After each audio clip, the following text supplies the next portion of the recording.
இறையேசுவில் அன்பானவர்களே, இறைவன் இவ்வுலகை அதிகமாக அன்பு செய்கிறார். நம்மை அன்பின் மக்களாக வாழ அழைக்கின்றார். உங்கள் எதிரி உங்களை நீதிமன்றத்திற்கு அழைத்து செல்லும் வழியிலே அவரோடு உடன்பாடு செய்து கொள்ளுங்கள், உறவை புதுப்பித்துக் கொள்ளுங்கள்.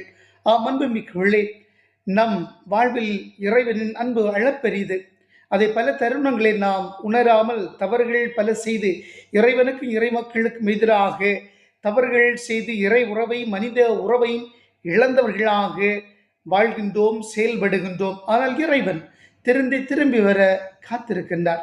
உடனடியாக தண்டனை தந்து நம்மை கைவிடுவதில்லை, மாறாக திரும்பி பல வாய்ப்புகளை நமக்கு தந்து அந்த வாய்ப்புகளை நாம் பயன்படுத்தி இறை உறவை புதுப்பிக்கவும் புதிய மனிதன் நிறைந்த மனிதராய் வாழவும் அழைக்கின்றார்.